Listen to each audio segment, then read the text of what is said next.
Ownership के ऊपर मैं धीरे धीरे आऊंगा सर जी। आप तो बताइए आप हाथ कैसे लगा सकते हो in the light of the 89 में ये वक्त प्रॉपर्टी डिक्लेयर क्यों हो गई जो कि वो प्रोटेक्टेड प्रॉपर्टी थी तो कुछ भी सरकारी दफ्तर को कह देंगे कि वक्त प्रॉपर्टी तो हो जाएगा। मेरा सीधा सा क्वेश्चन है ब्लंट भाई साहब आप तो ताजमहल भी ले लो यार लाल किला भी ले लो कौन मना कर रहा है वो मैं यार प्यार से क्वेश्चन समझ में नहीं आते आप लोगों को सिर्फ में नोटिफिकेशन होगा फलाना होगा पूरे भारत को वक्त प्रॉपर्टी डिक्लेयर कर दो देन तो क्या नोटिफिकेशन क्या आपके वैलिड हो जाएगा। दो पार्टीज ने कि ये वक्फ की प्रॉपर्टी है और उन्हें ऑर्डर कर दिया कि आप पार्टी नहीं थे नहीं पार्टी थी उन्होंने कहा कि आप इनक्रोचर हैं आप खाली करिए जबकि 1904 में प्रिलिमिनरी नोटिफिकेशन हुआ फिर फाइनल नोटिफिकेशन हुआ। अग्रवाल साहब what have you to say about these notifications? As regards this, if firstly Manoj may have the relief clause. Their relief clause is firstly they're seeking quashment of order dated 19/7/23. Naturally, वही तो 19/7 दूसरा relief they have sought is to declare the property if third relief is seen. This whether the property has been notified to be a waqf property in terms of section 5(1). ये इनका कहना है ancient monuments में already notified है जी। इसका क्या answer है? इसका आंसर हमने जो रिप्लाई में लिया है वो ये है कि under the act this ancient monuments act property can only be safeguarded by the concerned department of central government. The ownership of the property remains with the concerned authority. ठीक है ना तो आपको तो कुछ नहीं कर सकते आप हाथ तो नहीं लगा सकते ना हाथ मत लगाना बस ये तो कुछ भी नहीं कर सकते ये स्ट्रेंजर हैं ये कहते हैं कि हम इनका एनक्रोचमेंट है व्हाट राइट ही हैज। चलो अभी तो आपको मैंने पूरा सुना ही नहीं सर वो तो मैंने उस पर रोक लिया था आप कैसे हाथ लगा सकते हो ये बता दो मेरे को अग्रवाल साहब। Yes, lordships. I followed as regards ownership because forget about ownership के ऊपर मैं धीरे धीरे आऊंगा सर जी। आप तो बताइए आप हाथ कैसे लगा सकते हो in the light of the notifications issued under the Ancient Monuments and Archaeological Sites Act. I reply at para 7 and 8 may be seen. What I have tried to demonstrate is, Manoj, that it's under the act. It can only be safeguarded by the. कोई बात नहीं safeguarded मान दिया मैंने आप कैसे लगा सकते हो उसको ये बताओ यार ये एक्ट नहीं है इसका पुराना act 1904 I have not the copy. I have.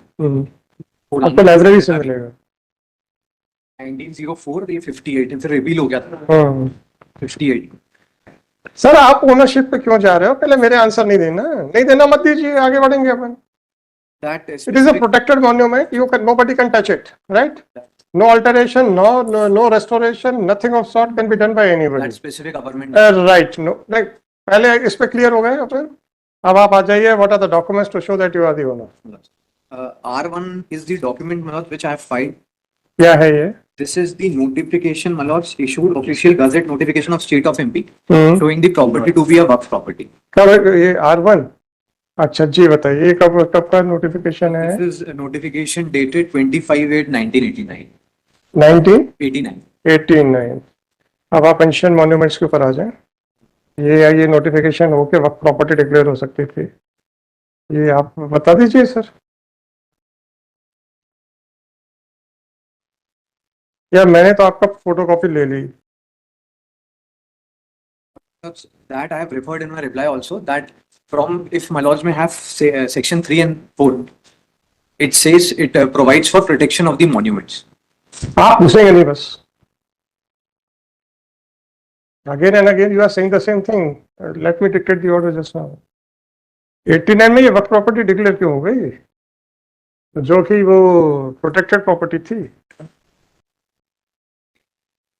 आपकी कैसे डिक्लेयर हो गई वक्त प्रॉपर्टी अब ये तो बताओगे कि नहीं बताओगे क्या आप एडमिट कर रहे हो कि डिक्लेयर नहीं हो सकती थी बताओ ना क्यों डिक्लेयर हो सकती थी। Has been done in terms of section 5(2) of the Waqf Act. कल को वो कुछ भी सरकारी दफ्तर को कह देंगे कि वक्त प्रॉपर्टी तो हो जाएगा। मेरा सीधा सा क्वेश्चन है blunt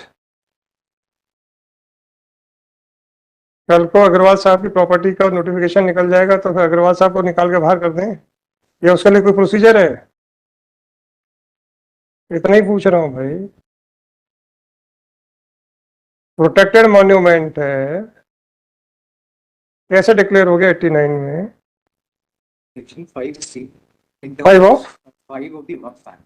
The notification is issued under this. अरे भाई साहब, आप तो ताजमहल भी ले लो यार, लाल किला भी ले लो, कौन मना कर रहा है? नहीं, वो मैं या प्यार से क्वेश्चन समझ में नहीं आते आप लोगों को? सिर्फ ऑनरेबल कोर्ट अरे ऑनरेबल कोर्ट को छोड़ो, किसी की भी प्रॉपर्टी को आप वक्फ प्रॉपर्टी डिक्लेयर कर सकते हो? टेल मी, सेक्शन 5 में नोटिफिकेशन होगा, फलाना होगा, पूरे भारत को वक्फ प्रॉपर्टी डिक्लेयर कर दो, देन तो क्या नोटिफिकेशन क्या वैलिड हो जाएगा? The property was already declared as a ancient monument by issuing a notification in the early 19s. बिना किसी ओनरशिप को, बिना कुछ देखे, क्या ओनरशिप थी आपकी इसके पहले से, prior to this notification which was issued under the Ancient Monument Act? Who was the owner of this property? Notification issue हो गया तो प्रॉपर्टी आपकी हो गई, तो फिर कहा छोटे छोटे नोटिफिकेशन इशू हो रहे हैं? इकट्ठा एक ही कर दो, झंझट खत्म। एक सिर्फ परमिशन सिर्फ एक सबमिशन और मैं हाँ, it may be rejected sir, वो रिजेक्ट ही करेगा honourable.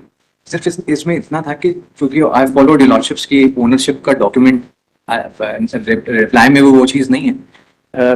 whether the properties are waqf property or not, that question has been decided. That is to be decided by the after perusal of after reducing evidences and all.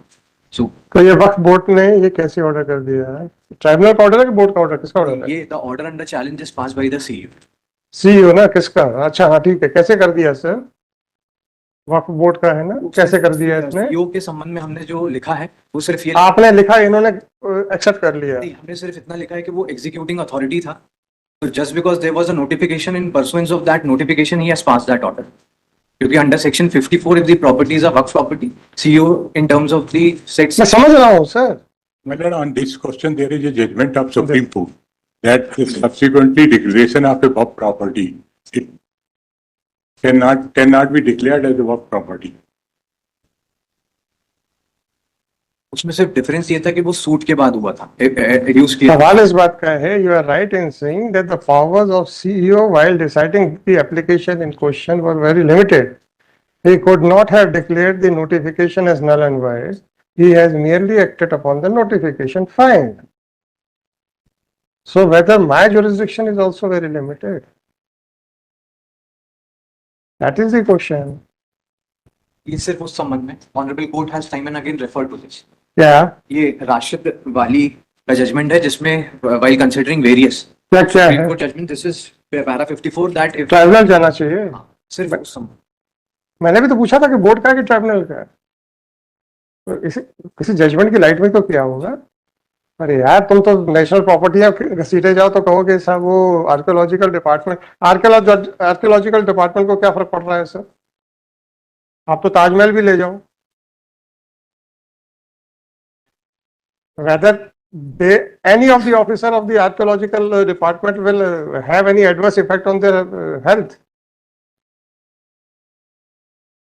बल्कि monument से हमको कोई income नहीं है sir. अरे income का सवाल नहीं है, सवाल इस बात का है कि आपका पर्सनल इंटरेस्ट क्या है कुछ नहीं। तो सेफ गार्ड दीज थिंग्स, ये जो जिससे एक हमारी पुरानी सभ्यता, हिस्ट्री, अब बिल्डिंग्स नहीं होती हैं, इससे आपने वहां पे का जो कल्चर था वो सारी चीजें रिफ्लेक्ट होती हैं। पढ़ना आना चाहिए बिल्डिंग्स को। ये हमारे और आपके लिए बिल्डिंग है। वो लाल किला देखें तो हमें लाल दीवारें दिखती हैं, पर लेकिन जिनको इसमें हिस्ट्री में होता है तो उसकी एक एक ईंट बोलती है। They are the first hand direct evidence to give an indication कि उस समय का कल्चर क्या था, उस समय की सोसाइटी क्या थे। हम देखते हैं यार ये दरबार हॉल है, अच्छी बात है, ये शयन कक्ष है, अच्छी बात है, बस हो गया। They are not the buildings यार, they are the living creatures telling you about the history. उस समय की इंजीनियरिंग क्या थी, कितनी एडवांस थी। आप कई जगह पे जाके देखेंगे, वो जो गुंबद के बीच का एक उनका ये सीधा सा कहना है, सर वो जो छोटा सा पत्थर दिख रहा है हटा दीजिए, पूरी की पूरी छत नीचे आ जाएगी। और ये इंजीनियरिंग इसलिए थी क्योंकि अगर कोई अटैक हो गया है, then how to create hurdles that was one of that engineering की साहब, आप ऊपर का एक पत्थर हटा देंगे पूरी की पूरी छत बैठ जाएगी। और आज का कोई कॉन्ट्रैक्टर बना के दिखा दे सर। वेट डिस्ट्रीब्यूशन, आज तो कंप्यूटर पे भी लेके आदमी बैठे रहते, उस समय तो कंप्यूटर नाम की कोई चीज ही नहीं थी। आपने वो देखे हैं केले जहां पे ये चीजें हैं, जहां एंट्री गेट एंट्रेंस गेट के ऊपर वो गुंबद बने हुए हैं, बड़े से हॉल बने हुए हैं, उन पे गुंबद है, और उसका जो इंजीनियरिंग है ये कि जो सेंटर का टॉप का सेंटर का जो पत्थर है अगर आप हटा देंगे तो पूरा पूरा कोलैप्स कर जाएगा। देखा है आपने? नहीं देखा सर। ये बिल्डिंग्स नहीं है, ये बोलती हैं इंजीनियरिंग के बारे में, बोलती हैं नॉलेज के बारे में बोलती अशोक मनकोटिया के केस में सुप्रीम कोर्ट ने कहा, हालांकि वो रिलीवेंट नहीं था इसलिए मैं लेके नहीं आया, उसमें ये कहा है कि these monuments should be protected at any cost। Apart from that sir, हम पढ़ने तो जाए, इंजीनियरिंग के ऐसे ऐसे नमूने हैं, एग्जाम्पल्स है। नमूना सर कई कई सेंस में भी होता है, बोले वो बहुत ही नमूना आदमी है, वो भी छोड़िए। ऐसे ऐसे एग्जाम्पल्स हैं sir, you can just imagine कि क्या कॉन्ट्रैक्टर्स रहा होगा वहां पे, जो वेट डिस्ट्रीब्यूशन का इतना परफेक्ट उनको नॉलेज है। बीच में कोई पिलर नहीं है, बड़ा सा हॉल है with no pillars at all in the centre.